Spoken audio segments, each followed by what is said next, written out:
Hello and welcome to this weekend's market update. Today is 22nd of April 2023. So in this video, we're going to look at the major averages, what the current structure looks like, what the momentum indicators are telling us, what's likely to happen going forward, and so forth. So let's start off with S&P 500. So let's see how the week, how S&P 500 did last week. So we're going to look at this one. So this is the weekly. This is the trading activities for the week. You see some lines right here. The blue line is the weekly pivot. The purple lines are the central pivot range. The three lines together form the central pivot range. So you can see that S&P 500 opened right around here, and then early in the week there was a weakness, found support at the weekly pivot, then rallied, and then chopped around, and then came back down to the weekly pivot again, rallied, and then fell back inside the central pivot range, and pretty much ended the week kind of flat. The same was true for Nasdaq. If we look at Nasdaq, you'll see that it started the week off weak. It found support at the bottom of the central pivot range, then rallied, and then again back to the central pivot range where it found support again, rallied, pulled back to the central pivot range, rallied, came close to the weekly S1. This is the weekly S1. And then finished the week near the central pivot range. So not much happened, but the notable thing was there was weakness in the morning, but rally in the afternoon. Again, there was weakness in the morning, weakness in the morning, rally in the afternoon. Weakness in the morning, rally in the afternoon. Weakness in the morning, rally in the afternoon. It looks like that retail traders were active at the when the session started, but the institutional investors, they were more active towards the close, and we generally saw a positive finish. But nonetheless, it finished the week pretty much flat across the board. So this is the daily chart of S&P 500. So what do we see in terms of structure? So the structure is still very much intact, one of lower highs, higher lows and higher highs. So that structure hasn't changed. If we look at the moving averages, you can see that the moving averages are also moving higher. The daily 20, the green one, daily 50 EMAs, and the 200, they're all moving higher. And the price remains above all of these moving averages. You can see that the price is consolidating, but it remains above all of the moving averages. So this is positive price action. If we look at the momentum indicators, you can see that MACD remains above the zero line and RSI remains above the 50. So momentum indicators are also positive. If we look at Nasdaq quickly, you'll see that the price action is basically is one of higher lows. You can see that moving averages are trending higher. It remains above the daily 20, 50 and the 200-day moving averages. The momentum indicators are positive. So net, I would say that both the price action and momentum indicators are positive for both S&P 500 and Nasdaq. If we look at the weekly chart for S&P 500, just to see, there hasn't been any change. You can see that it's still stuck inside this trading range between 4,200 on the top right here and 3,800 on the bottom. But we are now getting close to the top end of this range. So it'll be interesting to see how it resolves, whether it breaks to the upside or whether there is a rejection from here. You can see that weekly RSI and MACD are both positive. So the price action, momentum indicators for S&P 500 is positive. So is the Nasdaq. You can see that series of higher lows. RSI is above 50, MACD is moving higher. So weekly price action, momentum indicators are all positive. So the question is, the question is, what can we expect going forward? Now, the narrative in recent sessions, in recent weeks, have started to change. We all know the bearish narratives, but slowly we are beginning to see a bullish narrative coming into the market. So let's just go through what the bullish narratives are. So first of all, inflation is falling. We know that the CPI and PPI came in and they showed a big drop. In fact, the headline CPI was at 5% at the end of March. It is expected to fall below 4% by the end of the year. Recessionary fears are easing. The banks reported earnings this week and last week, and they didn't provide any gloom and doom forecasts going forward. So the market is beginning to reprice recessionary fears, and I will show you that when we look at the bond yields. Federal Reserve is close to pausing. Now, the next FOMC meeting is on 3rd of May. It is widely expected that the Federal Reserve will increase interest rate, Fed funds rate, by 25 basis points to 5.25%. And there is a growing view that Federal Reserve may announce a pause, not a cut in interest rate, but a pause. So we're getting close to the end of the interest rate increase cycle. So this is also kind of viewed positively by the market. The Q1 earnings so far has been coming above the lowered expectation. Now, we all know that the year-over-year growth rate for Q1 is not spectacular, but analysts are positive that if we do not have a recession or a mild recession, then later in the year, Q3 and Q4 earnings should be better. And finally, the bearish sentiment is still quite strong. This acts as a contrarian. So let me just quickly show you what I mean by that. So this is the latest survey from AAII. And you can see that in the latest week, the bearish sentiment came in at 27.2, which is still above, the bullish sentiment came in at 27.2, which is above the bearish sentiment of 35.1. You can see that the bearish sentiment has been holding steady around 35, but the bullish sentiment, it fell. Like a couple of weeks ago, it was 33%. Now it's in the 20s. So there's still a lot of bearish sentiment out there, which acts as a contrarian. As a result, so the combination of those factors are actually supporting the market. And as long as data supports those views, the inflation, I think you'll see in coming months, inflation will continue to fall. Recessionary fears are, reducing. The banks haven't said anything concerning, and in fact, the financial stocks have started to rebound. We'll see that shortly, so forth and so on. So this is basically what's supporting the market. So what can we expect going forward? Or what are some of the levels to watch? So let's look at the levels first. So let me just zoom out so you can see the levels. So on a near-term basis, this is the level to watch. This is S&P 500, which is around 41.15 or thereabouts. So if this level is breached, the next level would be around 40.60.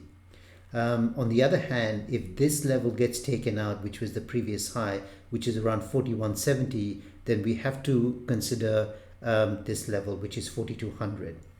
I have a feeling that the market has been consolidating, and eventually I think we're going to get a test of this level 4200, especially if these play out as I expect these issues to play out in the market. I think I would expect the market to gradually move higher. So that's basically what's been supporting the market, and I see, I see after some consolidation, market moving higher.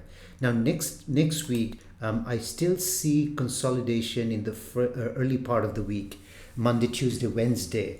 That's because we're still in the earnings season, and I'm not sure that investors would make a huge bet one way or the other ahead of the earnings.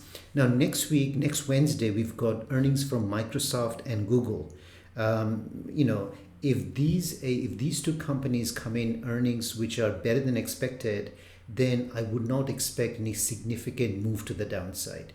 In fact, this week we got earnings from Tesla and Netflix, and even though those stocks reacted negatively to earnings after reporting earnings, but the overall market actually held up well. So next week, Microsoft is obviously is a major player. So if Microsoft and Google doesn't disappoint earnings, then I think that substantiates the bullish case. So it would be difficult to then see why the market should fall significantly. Yes, we might have correction, a little bit of correction here and there, but I wouldn't expect anything significant to the downside. In fact, I would expect that if earnings hold up well next week, there is an opportunity for the market to basically break out of this consolidation to the upside. I mean, that's basically how I'm leaning. I'm leaning more to the upside than downside, but I would wait until the Microsoft and Google earnings. So that's number one. Number two is the FOMC meeting, which is on 3rd of May. It is widely expected the Federal Reserve will increase interest rate, but I think if the Federal Reserve announces a pause, the market would view that to be positive, and that could also be a catalyst for the market to rally. So I see more positive narrative emerging in the market than negative. So in that case, I would be leaning more to the upside. Now, obviously, earnings will, have to support that, especially from Microsoft. And the week after that, we've got Apple. Those are the two big major companies. As long as they don't disappoint, I think the bias is to the upside. Looking at NASDAQ too, what are some of the levels to watch out for? So for NASDAQ, so this is the on the upside, which is around 13,200, and on the downside is 12,836. You can see it's been kind of chopping around. So I expect it to continue to chop around in this range. And you also see moving averages providing support. You can see that right now it's finding support at the 20 EMA right there.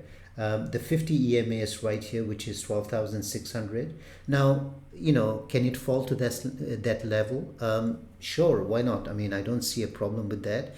But I would have to see whether or not it breaks this level, which is the 825. If so, then that would be the next level. But overall, I see this consolidation to be healthy. And I think that eventually from this consolidation, it can move to the upside. And that could happen maybe early next month after the FOMC meeting. What about the other averages? I want to look at Russell 2000.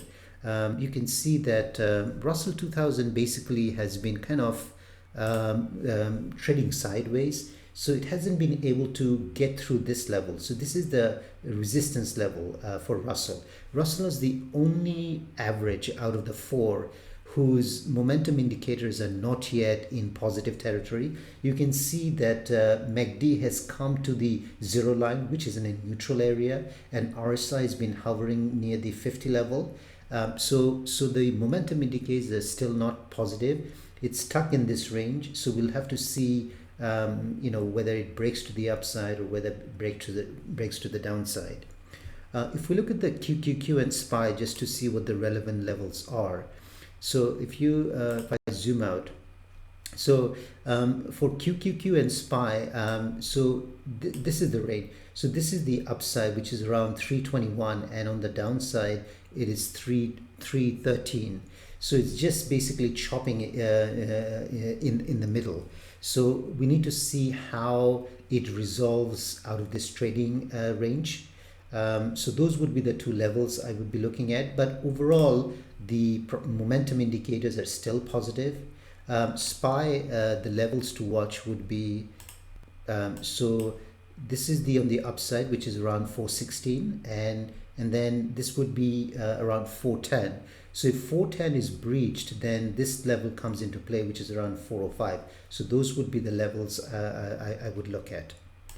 Now, moving on to the bond market. Now, bond market basically, if we look at the yields, for example, so let's look at the Fed funds futures. Now, the Fed funds futures, now they've been gradually moving higher. If you look at right here, when the first financial crisis started with SVB Bank, at that time there was a concern that the economy might go into a deep recession. So you can see the bond yields fell sharply. But since then, you can see the bond yields have been moving higher. So the bond yields at that time was expecting a rate cut, but it is no longer expecting a rate cut. This is the Fed funds futures for October. It closed at 4.96. It's almost close to the Fed funds rate. So market is basically saying that the Fed funds futures is basically saying that it is not expecting a rate cut by October of this year. If I look at this one, which is the November Fed funds futures yield closed at 4.8, and you can see that it's also moving higher. So this is also basically saying that it's not expecting a rate cut, although the yield is slightly below the current Fed funds rate, but it's only 20 basis points lower. So it doesn't seem like market is expecting a rate cut. You'd have to go to December to see some form of rate cut, but I get the feeling that these rates will start to move higher. Because I get the feeling that the yields will continue to move higher as recessionary fears ease. I think you'll see bond yields will start to move higher. Nothing significant, but they will move in line with the Fed funds rate. So if the Fed funds rate goes up to 525, which will happen in May, I could easily see the December Fed funds rate ticking up above 5%, getting close to 5%. The September, October definitely will get back above 5%. So you can clearly see the yields are moving higher. And this move higher is because the recessionary fears are easing. So this relates to point number 2 right here. Recessionary fear. Because recessionary fears are easing, what's happening is that the bond yields have started to move higher. So bond yields is basically saying that they are no longer expecting a rate cut in at least good part of 2023. So there is some weakness. There's some possibility in the December Fed funds future, which is right here. But I think that's going to change in coming weeks. If we look at the 2-year bond yield, so this is the 2-year bond yield. That's not the 2-year. This is the 2-year bond yield. You can see that this is also moving higher. I think this is going to move higher even more. And the 10-year is also 10-year closed at almost 3.58. I think it's going to get through this level and move higher. So I do see yields across the board moving higher. So what that basically means is I could see some strength in US dollar. Now US dollar chart doesn't look good. I mean, it's on a downtrend. Momentum indicators are weak, but they're oversold, and I could see some rebound. The first level would be this one. If it's able to take out this level, then this level comes into play. So I think that in coming weeks, dollar could see some dollar could move higher. That basically means potentially weakness in gold. You can see that gold is already showing some weakness, since forming this high. You can see it's forming lower lows. So this is an area of support which is around 2000. It closed below this level. Now the next key level is this one right here, which is around 1935. I mean, you have the moving averages. You can see that it closed below the daily 20 EMA. The daily 50 is close to this level. So I think that there is a chance that it can fall to the 50 EMA, especially if dollar moves higher. Which I expect, because I'm expecting yields to move higher. So I see some weakness in gold, and that is also true in silver. So if you look at silver right here, you can see that although it's on a very strong uptrend, you can see that it's beginning to form a lower high. I could see a test of the 20-day moving average, or even to this level, which is around 24.3 level. So I do see some weakness both in gold and silver, only because I'm seeing, I do expect yields to go up. I mean, nothing significant. The yields basically catching up with the Fed funds rate, given the fact that recessionary fears are easing. So that's silver. In terms of VIX, what can you say about VIX? It doesn't look good. It's been gradually moving lower, but it is oversold. So I could see some rebound, but unless there is a big decline in S&P 500, I wouldn't expect a significant move to the upside in VIX. Can it go up to 20? It is entirely possible, but momentum indicators are weak. So, I'm not expecting a massive spike unless there is some kind of a unexpected event happening. I'm not expecting a massive move to the upside in VIX. If I just quickly look at some of the sectors in S&P 500 sectors, especially the big ones, just to see what we can learn from it. So this is XLK. So this is the largest sector, obviously technology. You can see that it's been consolidating. So we need to see which way it resolves. Support is this level around 146. If this level is breached, then this comes into play. On the other hand, resistance is at 141. So you can see it's chopping around. I could see this continue to chop around for a little bit longer until, let's say, Microsoft releases earnings and Google releases earnings, and then the Fed meeting. So we can see a little bit of more chopping. But overall, I think this is constructive. You might say this is like a bull flag consolidation. You might consider, you might call it a bull flag consolidation. So I don't see anything, negative about this pattern. XLY, which is discretionary, again, chopping around between these two zones. Now, obviously, Tesla is a big component of this, but Tesla's earnings did put some downward pressure a little bit, but this was offset by gains in Amazon. We'll have a quick look at Amazon soon. So this is also chopping around, but overall, it looks constructive to me. Financials, they're looking better. You can see that after this big decline, there was a possibility of a bear flag breakdown, but that didn't materialize. And then you can see that it managed to move higher. It has now taken out this area of resistance, so it established a new swing high. So now we might be seeing another bull flag consolidation. I think investors are gradually coming back into the financial. Some of the financial stocks, such as Goldman Sachs and Morgan Stanley, they're looking better. So to me, this is the third heaviest sector in SPY ETF. So this is beginning to look better to me. XLV.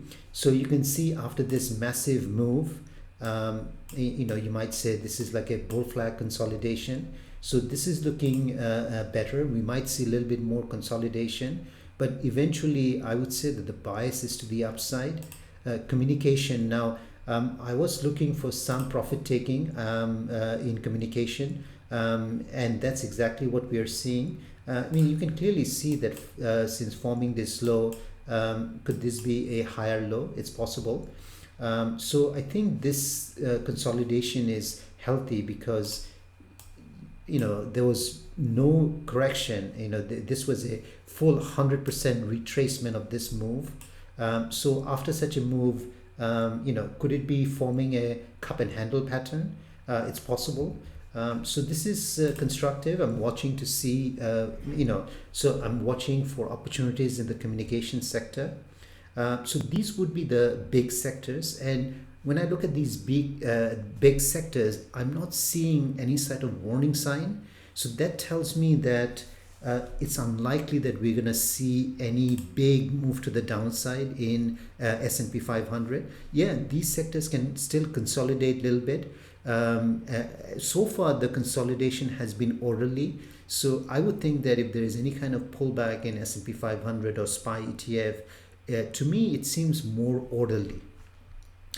If I look at, so I'm going to look at Bitcoin. So Bitcoin, if you look at, if you look at the daily chart, so Bitcoin, came under pressure, and it's trying to find some support at this level. So if you look at the 4-hour chart, you can see that, this is an area of support. It's trying to form a base. It is oversold, so it is entirely possible we could see a bounce. If so, resistance would be initially around here, around 28,200, and finally to this level, because this was the level which was the previous support, and it broke through this level. So the Bitcoin came under pressure. I think this is more like a correction to me than a change in trend, because if I look at the weekly weekly chart, I see that the momentum indicators are still positive. So I would not be expecting anything significant to the downside. So to me, on a daily basis, it's going through some correction. If I look at some of the individual stocks like Tesla, if you look at it, Tesla broke to the downside after the earnings release. So it's trying to form a base right here. So if this level is breached, this is around 160.5. Next area of support would be around here. You see there's a gap fill right here. So the next level is around 145. Now resistance is definitely right here around 175. If I move to Apple, so Apple is basically chopping around, consolidating, gradually moving higher. So I expect this consolidation to continue for a little bit longer, but I don't see any problem with this chart pattern. You can clearly see series of higher lows. If we look at Microsoft, again, you can see that it's been chopping around between these two zones, 282 on the downside, 292 on the upside. So we need to see how it resolves. If 282 is breached, this is the next support level around 272. And since this is a 10-point range, if it breaks through 292, the upside target would be around 302. Next up is Amazon. Amazon is actually looking quite strong. If you look at the weekly chart, you can clearly see that on a line chart, you can clearly see that it has taken out the previous weekly closing high. This was the previous weekly closing high, and this was also resistance 104. It managed to take that out. And look at that weekly RSI. It's now cleared the 50 level, RSI 50 level. You can see that RSI 50 was a resistance right here. I would say, over the last year or so, right from this point, it managed to stay above RSI 50 level. You can see briefly it moved above 50 but couldn't hold on to it. The question is whether or not this time it's going to be different. So we'll see, but the price action is positive. Momentum indicators is positive at the moment. So I like what I see in Amazon. What about Nvidia? Nvidia, if we look at, you can see that It's again consolidating between this zone and this zone.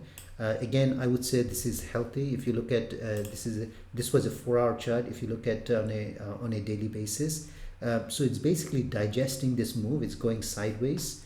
So the big tech stocks, Apple, Microsoft, Nvidia, Amazon, they're all looking more positive than negative to me. So that's why I am leaning more towards the upside.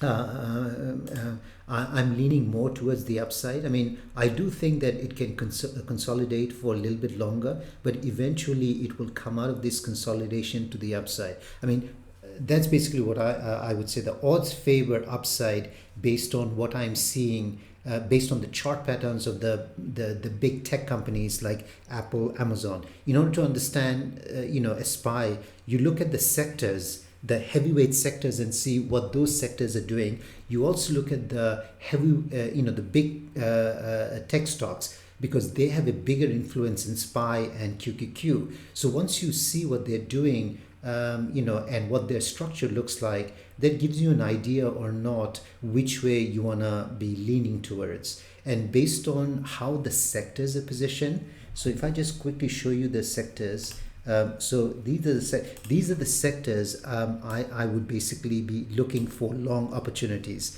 The XLK, the financials, the healthcare, the consumer discretionary, and communication. And these sectors kind of look neutral to me at the moment. But these are the heavyweight. You can see the 26%, 13%, 14%. Together they form roughly 72%. I think these 4 sectors look more positive than negative to me. So that's why, I would say the odds would favor more upside than downside. But it doesn't mean that it's gonna go up on a straight line. It means that it's gonna go up, it's gonna take a pause, it's gonna go up, something like this. So I'm leaning more towards the positive side, especially when the narratives are now more bullish narratives is basically emerging in the market, and combine that with the fact that the sentiment still remains bearish. Well, I'm going to leave it at that. I also welcome you to check out my Twitter page, which is right here. Link is in the description. I do provide updates during market hours. Thank you very much for watching the video. If you are watching it first time and you like the content, please consider subscribing, sharing, liking, all of that good stuff. I hope to see you again in a future video. Thank you again.